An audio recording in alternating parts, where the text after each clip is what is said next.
श्री शिवाय नमस्तुभ्यम। नमस्कार दोस्तों, आप समस्त श्रोतागण का आपके YouTube चैनल जीवन अमृत पर हार्दिक अभिनंदन है। महादेव की कृपा से आपके जीवन में सुख शांति बनी रहे, सभी कष्ट दूर हो और आपके घर परिवार में सुख समृद्धि एवं खुशहाली का वास हो। कहा जाता है कि श्रावण का प्रत्येक सोमवार भगवान शिव को अत्यंत प्रिय है। इस दिन सच्चे मन से भोलेनाथ का स्मरण और पूजन करने से भक्तों को उनका आशीर्वाद प्राप्त होता है। तो आइए आज के इस पावन सोमवार की शुरुआत महादेव के नाम और उनके दिव्य स्मरण के साथ करते हैं। अगर आप भी महादेव के भक्त हैं तो कमेंट में प्रेम से लिखिए हर हर महादेव। और ऐसे ही भक्ति व्रत कथा एवं सनातन धर्म से जुड़ी जानकारी के लिए हमारे चैनल जीवन अमृत को ज़रूर लाइक शेयर एंड सब्सक्राइब करें। है आज सोमवार का दिन है। सोमवार का दिन भगवान शिव को समर्पित होता है, जो देवों के देव महादेव बहुत ही भोले माने जाते हैं, इसलिए उनका नाम भोलेनाथ भी है।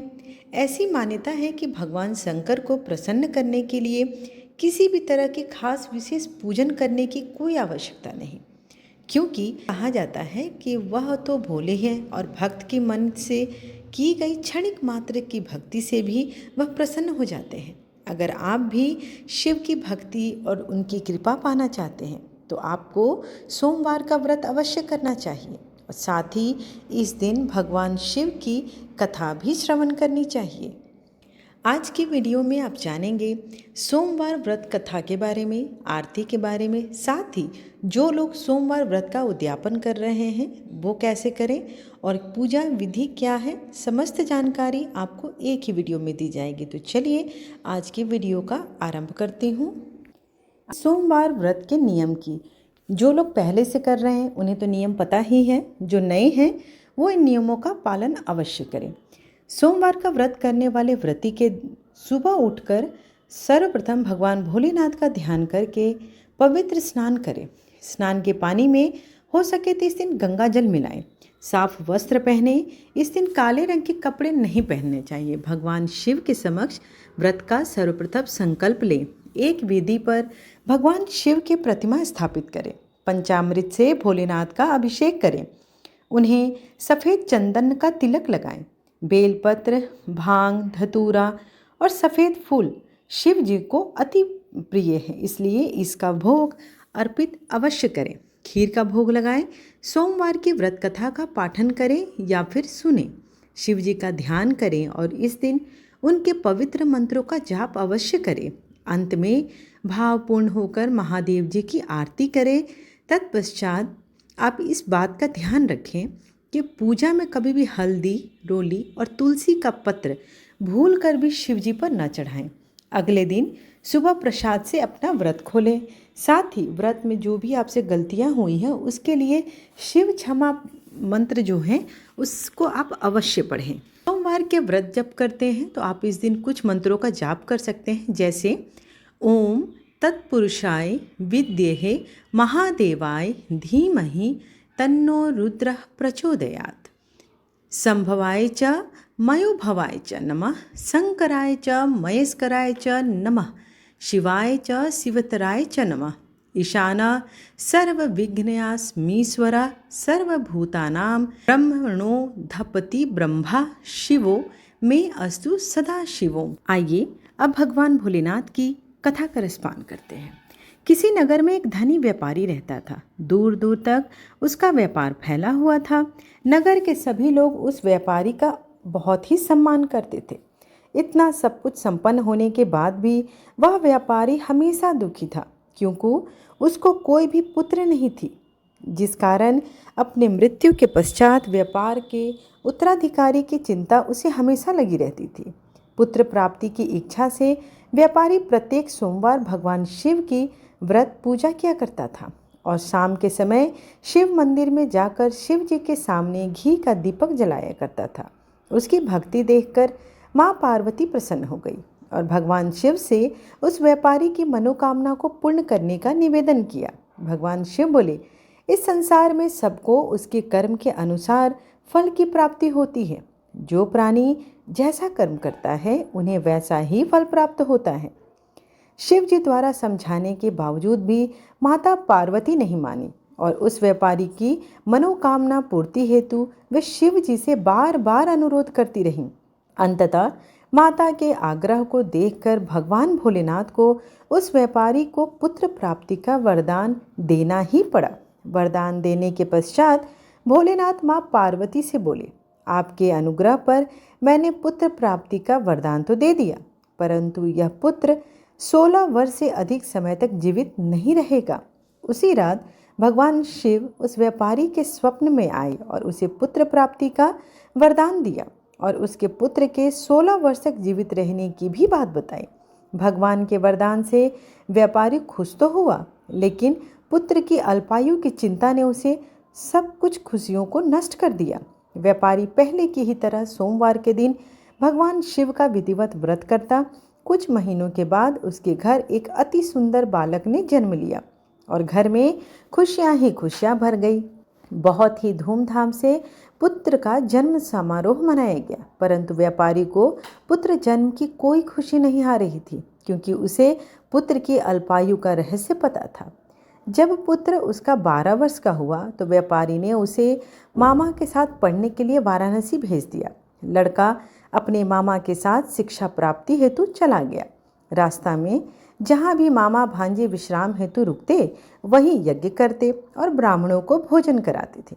लंबी यात्रा के बाद मामा भांजे एक नगर में पहुँचे।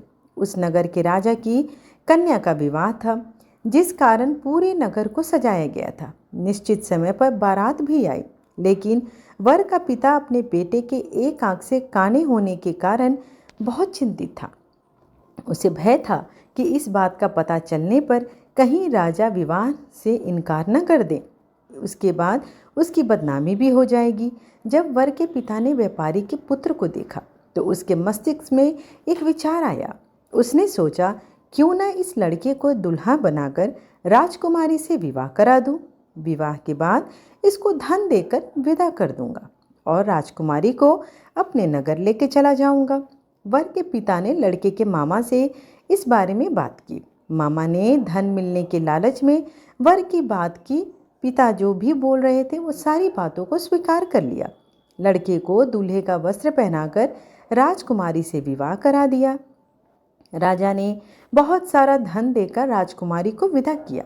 शादी के बाद लड़का जब राजकुमारी के साथ लौट रहा था तो वह सच नहीं छिपा सका और उसने राजकुमारी के ओढ़नी पर लिख दिया कि राजकुमारी, तुम्हारा विवाह मेरे साथ हुआ तो है, मैं तो वाराणसी पढ़ने जा रहा हूँ और अब तुम्हें जिस नव युवक की पत्नी बनना पड़ेगा वह एक आंख से काना है। जब राजकुमारी ने अपनी ओढ़नी पर लिखा हुआ पढ़ा तो उसने काने लड़के के साथ जाने से इनकार कर दिया। राजा को जब ये सब पता चला तो उसने राजकुमारी को महल में ही रख लिया। उधर लड़का अपने मामा के साथ वाराणसी पहुंच गया और गुरुकुल में पढ़ना शुरू कर दिया। जब उसकी आयु 16 वर्ष की हुई तो उसने यज्ञ किया। यज्ञ की समाप्ति पर ब्राह्मणों को भोजन कराया और खूब अन्न वस्त्र दान दिए। रात को वह अपने शयन कक्ष में सोने गया। शिव के वरदान के अनुसार शयनावस्था में ही उसके प्राण पखेरु उड़ गए। सूर्योदय होने पर मामा मृत भांजे को देखकर रोने लगा। आसपास के लोग भी एकत्र होकर दुख प्रकट करने लगे। लड़के के मामा के रोने विलाप करने के स्वर समीप से गुजरते हुए भगवान शिव और माता पार्वती ने भी सुने। माता पार्वती ने भगवान से कहा, प्राणनाथ, मुझे इसके रोने के स्वर सहन नहीं हो रहे हैं, आप इस व्यक्ति के कष्ट को अवश्य ही दूर करें। भगवान शिव ने माता पार्वती के साथ अदृश्य रूप में समीप जाकर देखा तो भोलेनाथ माता पार्वती से बोले, यह तो उसी व्यापारी का पुत्र है जिसे मैंने 16 वर्ष की आयु का वरदान दिया था। इसकी आयु तो पूरी हो गई है। माता पार्वती ने फिर भगवान शिव से निवेदन किया, उस बालक को जीवन दान दे दीजिए। माता पार्वती के आग्रह पर भगवान शिव ने उस लड़के को जीवित होने का वरदान दे दिया और कुछ ही पल में वह जीवित होकर बैठ गया। शिक्षा समाप्त करके लड़का मामा के साथ अपने नगर की ओर चल दिया। दोनों चलते हुए उसी नगर में पहुँचे जहाँ उसका विवाह हुआ था। उस नगर में भी यज्ञ का आयोजन किया गया। समीप से गुजरते हुए नगर के राजा ने यज्ञ का आयोजन देखा और उसने तुरंत ही लड़के और उसके मामा को पहचान लिया। यज्ञ के समाप्त होने पर राजा मामा और लड़के को महल में ले गया और कुछ दिनों उन्हें महल में रखकर बहुत सा धन वस्त्र आदि देकर राजकुमारी के साथ उसे विदा कर दिया। इधर भूखे प्यासे रहकर व्यापारी और उसकी पत्नी बेटे की प्रतीक्षा कर रहे थे। उन्होंने प्रतिज्ञा कर ली थी कि यदि उन्हें अपने बेटे की मृत्यु का समाचार मिला तो दोनों अपने प्राण त्याग देंगे। परंतु जैसे ही उसने बेटे के जीवित वापस लौटने का समाचार सुना तो वह बहुत प्रसन्न हुआ। वह अपनी पत्नी और मित्रों के साथ नगर के द्वार पर पहुंचा। अपने बेटे के विवाह का समाचार सुनकर पुत्रवधू राजकुमारी को देखकर उसकी खुशी का तो ठिकाना ही नहीं रहा। उसी रात भगवान शिव ने व्यापारी के स्वप्न में आकर कहा, हे श्रेष्ठी, मैंने तेरे सोमवार के व्रत करने और व्रत कथा सुनने से प्रसन्न होकर तेरे पुत्र को लंबी आयु प्रदान की है। पुत्र की लंबी आयु जानकर व्यापारी बहुत प्रसन्न हुआ। शिव भक्त होने तथा सोमवार का व्रत करने से व्यापारी की सभी मनोकामनाएं पूर्ण हुई। इसी प्रकार जो भी भक्त सोमवार का विधिवत व्रत करते हैं और व्रत कथा सुनते हैं, उनकी समस्त इच्छाएं भगवान भोलेनाथ अवश्य ही पूरा करते हैं। अब बात करते हैं सोमवार व्रत की उद्यापन विधि का। सोमवार व्रत का उद्यापन करने के लिए सोमवार के दिन सर्वप्रथम ब्रह्म मुहूर्त में आप उठकर स्नान आदि करें।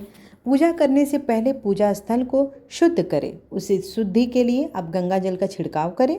इसके बाद एक चौकी पर लाल रंग का साफ कपड़ा बिछाकर भगवान शिव और माता पार्वती की मूर्ति को स्थापित करें। भगवान शिव को चंदन का तिलक लगाएं और माता पार्वती को सिंदूर का तिलक लगाएं। धूप दीप जलाकर फल फूल अर्पित करें। इसके साथ ही भोलेनाथ को बेलपत्र, धतुरा, भांग आदि भी अर्पित कर सकते हैं। अब शिवजी और माता पार्वती को पंचामृत का भोग लगाएं। इसके बाद शिव जी का आरती कर मनचाहा फल पाने की कामना करें। इसके बाद आप ब्राह्मणों को दान दें। अगर आप कुछ ज़रूरतमंद हो तो उनको भोजन करा सकते हैं, दक्षिणा दें, वस्त्र का दान कर सकते हैं आप। इन सब चीज़ों को करके आपका उद्यापन पूरा हो जाता है। साथ ही भगवान शिव से क्षमा याचना मंत्र अवश्य करें। कहते हैं, जब मनुष्य के जीवन में चारों ओर अंधकार छा जाए, जब कोई रास्ता दिखाई न दे और जब अपने भी साथ छोड़ दे, तब सच्ची श्रद्धा और भगवान शिव का स्मरण जीवन को फिर से प्रकाश से भर देता है। महादेव तो भोलेनाथ है। भक्त सच्चे मन से उन्हें पुकारे तो वे देर भले करें, लेकिन अपने भक्त का हाथ कभी नहीं छोड़ते। ऐसी ही अद्भुत महिमा है सोमवार के व्रत की। आज की यह कथा हमें बताती है कि कैसे भगवान शिव की भक्ति ने एक पुजारी को भयंकर रोग से मुक्त किया, कैसे माता पार्वती ने स्वयं सोमवार व्रत किया और कैसे इस व्रत के प्रभाव से अनेक लोगों के जीवन में सुख, सौभाग्य और मनोकामनाओं की पूर्ति हुई। तो आइए श्रद्धा से भगवान शिव का स्मरण करते हुए सुनते हैं 16 सोमवार व्रत की पवित्र कथा। एक समय की बात है, भगवान शिव और माता पार्वती पृथ्वी लोक में भ्रमण करते हुए एक सुंदर नगरी में पहुंचे। उस नगरी का नाम था अमरावती। अमरावती नगरी बहुत ही सुंदर थी। चारों ओर हरियाली, सुंदर भवन और शांत वातावरण था। वहाँ के राजा ने भगवान शिव की भक्ति से प्रभावित होकर एक भव्य दिव्य मंदिर का निर्माण कराया था। वह मंदिर इतना सुंदर था कि जो भी उसे देखता उसका मन भगवान शिव की भक्ति में डूब जाता। भ्रमण करते करते भगवान शिव और माता पार्वती उसी मंदिर में कुछ समय के लिए ठहर गए। माता पार्वती ने मंदिर की सुंदरता देखी और प्रसन्न होकर भगवान शिव से कहा, हे नाथ, आज मेरा मन आपके साथ एक खेल खेलने का हो रहा है। आइए हम दोनों चौसर खेलते हैं। भगवान शिव मुस्कुराए और बोले, ठीक है देवी, जैसा आप चाहें। दोनों चौसर खेलने लगे। कुछ समय बाद मंदिर का पुजारी पूजा करने वहां आया। माता पार्वती ने पुजारी को देखकर पूछा, पुजारी जी, आप ही बताइए, इस खेल में जीत किसकी होगी? पुजारी ने भगवान शिव की ओर देखा और बोला, माता, इस खेल में तो महादेव के समान कोई दूसरा पारंगत नहीं हो सकता। विजय निश्चित रूप से महादेव की ही होगी। माता पार्वती चुप रही। खेल समाप्त हुआ तो आश्चर्यजनक रूप से माता पार्वती की विजय हो गई। माता ने पुजारी से कहा, पुजारी जी, आपने तो कहा था कि महादेव ही जीतेंगे, लेकिन जीत तो मेरी हुई है। पुजारी घबरा गया।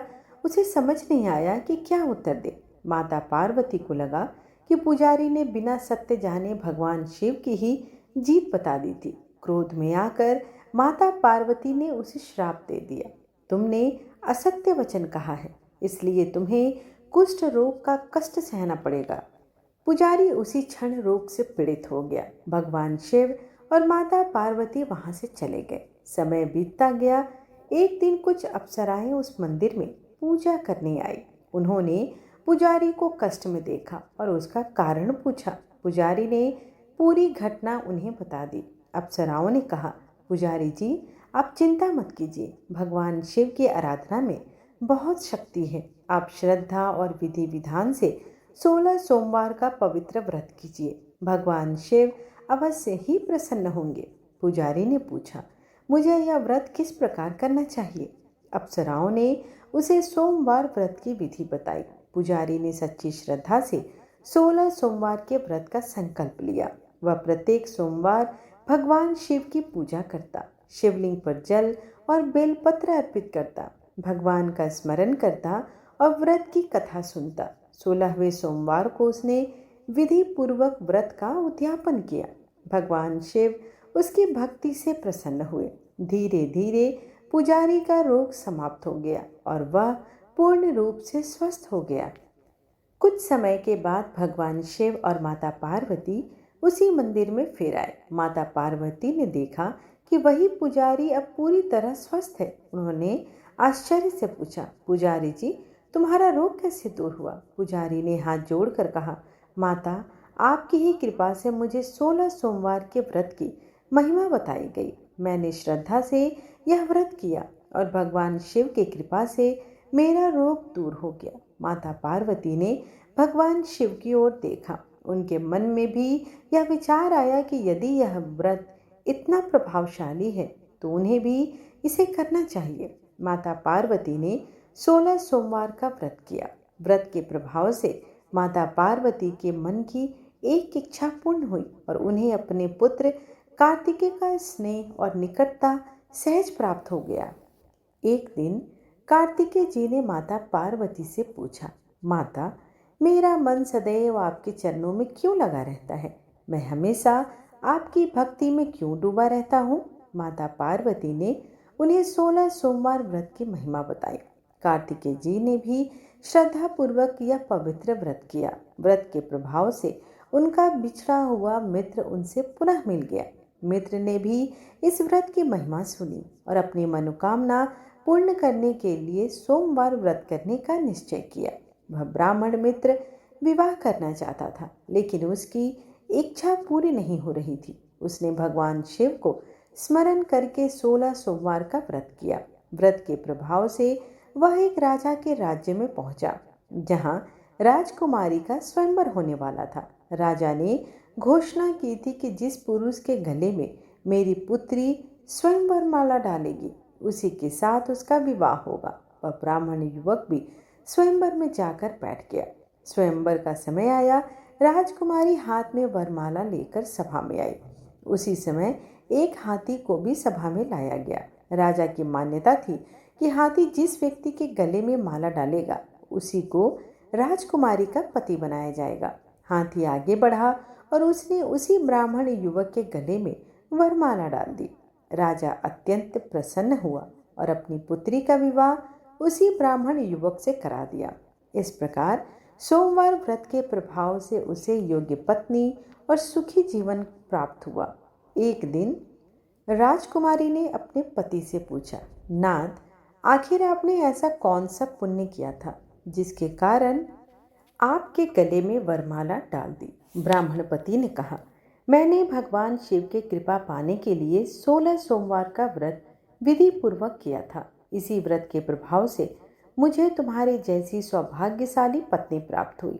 राजकुमारी ने भी भगवान शिव को प्रसन्न करने और संतान प्राप्ति की इच्छा से 16 सोमवार का व्रत किया। भगवान शिव की कृपा से उसे एक सुंदर और गुणवान पुत्र की प्राप्ति हुई। जब पुत्र बड़ा हुआ तो उसने भी राज्य और जीवन में सफलता की कामना से भगवान शिव का व्रत किया। समय बीतता गया। एक दिन राजा ने भगवान शिव की पूजा की। पूजा समाप्त होने के बाद उसे आकाशवाणी सुनाई दी, राजन, यदि तुमने अपनी पत्नी का त्याग नहीं किया तो तुम्हें राजपाट से हाथ धोना पड़ेगा। राजा बहुत दुखी हुआ। उसके सामने धर्म और सांसारिक भय का कठिन प्रश्न खड़ा हुआ। अंततः उसने प्रभु की आज्ञा मानते हुए अपनी पत्नी को महल से बाहर जाने के लिए कह दिया। रानी अपने भाग्य को कोसती हुई एक वृद्धा के पास पहुंची। उसने वृद्धा को अपनी पूरी कहानी सुनाई। वृद्धा ने कहा, बेटी, तुम मेरे साथ चलो। तुम्हें चिंता करने की कोई भी आवश्यकता नहीं है। रानी उसके साथ रहने लगी, लेकिन उसके जीवन में विचित्र घटनाएं होने लगी। वह जिस वस्तु को छूती वह खराब हो जाती। वृद्धा भी उसकी परेशानी देखकर चिंतित हो गई। एक दिन रानी भटकते भटकते एक आश्रम में पहुंची। आश्रम की गुरु माता उसे देखते ही समझ लिया कि वह किसी बड़े संकट से गुजर रही है। उन्होंने प्रेम से पूछा, बेटी, तुम इतनी दुखी क्यों हो? रानी ने रोते हुए कहा, माता, मैंने अपने पति की आज्ञा का उल्लंघन किया था। मैं शिवालय में पूजा करने नहीं जा सकी और इसी कारण मुझे इतना बड़ा कष्ट उठाना पड़ रहा है। गुरु माता ने उसे समझाया, बेटी, भगवान शिव दयालु हैं। तुम श्रद्धा से उनकी पूजा करो। 16 सोमवार का व्रत विधि विधान से करो। भोलेनाथ तुम्हारे सारे संकट दूर करेंगे। रानी ने गुरु माता की आज्ञा मानकर सोमवार व्रत का संकल्प लिया। उसने सच्चे मन से भगवान शिव की आराधना की। रानी ने पूरे श्रद्धा भाव से 16 सोमवार के व्रत किए। 16वें सोमवार को उसने विधि पूर्वक व्रत का उद्यापन किया और भगवान शिव से प्रार्थना की कि हे महादेव, मुझसे जो भूल हुई हो मुझे क्षमा करें। मेरे पति से मेरा पुनः मिलन कराइए और मेरे जीवन का सभी अंधकार दूर कीजिए। उधर राजा को भी अपनी पत्नी की याद सताने लगी। उसने अपने दूतों को चारों दिशाओं में भेजकर रानी की खोज करने का आदेश दिया। दूतों को अंततः रानी का पता मिल गया। राजा स्वयं आश्रम पहुंचा। रानी को देखकर उसकी आंखों में पश्चाताप के आंसू आ गए। राजा ने गुरु माता से कहा, माता, यह मेरी पत्नी है। मैंने परिस्थितियों के कारण इसका त्याग किया था। अब मैं इसे सम्मानपूर्वक अपने साथ ले जाना चाहता हूँ। गुरु माता ने रानी को आशीर्वाद दिया और रानी अपने पति के साथ वापस महल लौट आई। राजा ने उसे पूरे सम्मान दिए। भगवान शिव की कृपा से दोनों का जीवन फिर से सुखमय और शांति से भर गया। कहते हैं, इसके बाद राजा और रानी ने जीवन भर भगवान शिव की भक्ति की। उन्होंने प्रत्येक वर्ष 16 सोमवार के व्रत किए और विधि पूर्वक उनका उद्यापन किया। भगवान शिव की कृपा से उनके जीवन में सुख, समृद्धि और शांति बनी रही। अंततः दोनों ने शिवलोक प्राप्त किया। इस कथा से यही शिक्षा मिलती है कि जीवन में चाहे कितनी भी कठिन परिस्थितियां क्यों न आए, सच्ची श्रद्धा, संयम और भगवान शिव के प्रति अटूट विश्वास कभी व्यर्थ नहीं जाता। सोमवार का व्रत केवल मनोकामना पूरी करने का माध्यम नहीं, बल्कि मन को भगवान के चरणों में लगाने का एक सुंदर अवसर है। जो भी भक्त श्रद्धा और विश्वास के साथ भगवान शिव का स्मरण करता है, उसके जीवन में आशा का दीपक कभी नहीं बुझता। तो भक्तों, यह थी 16 सोमवार व्रत की पावन कथा। भगवान भोलेनाथ सभी भक्तों के जीवन से दुख, संकट और कष्ट को दूर करे। माता पार्वती सभी के घर में सुख, शांति और सौभाग्य प्रदान करे। भगवान गणेश सभी विघ्नों को दूर करे और कार्तिकेय जी सभी भक्तों को शक्ति और साहस प्रदान करे। हे महादेव, जो भी भक्त इस कथा को श्रद्धा से सुन रहा है, उसके जीवन में सुख शांति बनी रहे, उसके परिवार पर आपकी कृपा सदैव बनी रहे और उसकी सच्ची मनोकामना पूर्ण हो। अगर आपको भी यह पावन कथा अच्छी लगी हो तो कमेंट में श्रद्धा से लिखें। हर हर महादेव, ओम नमः शिवाय। नाग पंचमी के इस पावन पर्व पर आप सभी भक्तों को नाग देवता की पूजा और सावन सोमवार की हार्दिक शुभकामनाएं। कहा जाता है कि सावन का महीना भगवान शिव को अत्यंत प्रिय है और नाग देवता भगवान शिव के गले का अलंकार है। इसलिए नाग पंचमी के दिन नाग देवता की पूजा करने से भगवान शिव की कृपा भी प्राप्त हो जाती है। आज की कथा केवल एक व्रत कथा नहीं है, यह कथा है एक ऐसी बहू की जिसे अपने मायके का सहारा नहीं मिला। यह कथा है एक ऐसी नागिन की जिसने एक छोटी सी खीर के बदले उस बहू को पूरा परिवार दे दिया। और यह कथा है उस रिश्ते की जो खून का नहीं था, फिर भी इतना सच्चा था कि नाग कुमार अपनी बहन की रक्षा के लिए हर समय तैयार रहते थे। तो आइए मन को शांत करके और भगवान शिव का स्मरण करते हुए सुनते हैं नाग पंचमी की यह पावन और भावपूर्ण कथा। बहुत समय पहले की बात है। एक नगर में एक वृद्ध स्त्री अपने 7 पुत्रों और 7 बहुओं के साथ रहती थी। घर बड़ा था, परिवार भी बड़ा था, लेकिन उस घर की सबसे छोटी बहू का जीवन बहुत दुखों से भरा हुआ था। उस बहू के मायके में कोई नहीं था, न माता, न पिता, न भाई, न कोई ऐसा व्यक्ति जिसे वह अपना दुख बता सके। इसी कारण घर के लोग उसे अक्सर ताने देते थे। कभी कोई कहता इसके मायके में तो कोई है ही नहीं, तो कभी कोई उसे मनहूस और अभागन कह देता। छोटी बहू चुपचाप सब सुनती रहती। वह घर का सारा काम करती, उस सबकी सेवा करती, लेकिन फिर भी उसे प्रेम और सम्मान नहीं मिलता था। उस समय वह गर्भवती भी थी, लेकिन गर्भ होने के बावजूद भी उसे पर्याप्त भोजन नहीं दिया जाता था। एक दिन पूर्णिमा का अवसर था। घर में गाय और भैंस के दूध से स्वादिष्ट खीर बनाई गई। घर के सभी लोगों ने मिलकर खीर खाई, लेकिन छोटी बहू को किसी ने भोजन के लिए बुलाया तक नहीं। वह पूरे दिन काम करती रही। जब सब लोग खा चुके थे तो वह रसोई में पहुंची। उसने सोचा शायद मेरे लिए थोड़ी सी खीर बची होगी, लेकिन जब उसने बर्तन देखा तो उसमें खीर का एक दाना भी ना था। सास ने उल्टा डांटते हुए कहा, क्या देख रही है? जो कुछ बचा हो खा ले और फिर सारे बर्तन साफ कर देना। छोटी बहू ने खाली बर्तन देखा, उसकी आंखों में आंसू आ गए। उसने मन ही मन कहा, शायद मेरे भाग्य में यही लिखा है। वह भूखे पेट झूठे बर्तन लेकर नदी के किनारे चली गई। वह बर्तन साफ करने लगी, तभी उसकी नज़र बर्तन के किनारे चिपकी हुई थोड़ी सी खीर पर पड़ी। उसने चेहरे पर अचानक खुशी आ गई। उसने वह थोड़ी सी खीर अपनी साड़ी के पल्लू में बांध ली और सोचा स्नान करने के बाद इसे शांति से खा लूँगी। लेकिन उसे क्या पता था कि भगवान ने उसके लिए कोई और ही व्यवस्था कर रखी है। पास ही एक नागिन रहती थी, वह भी गर्भवती थी।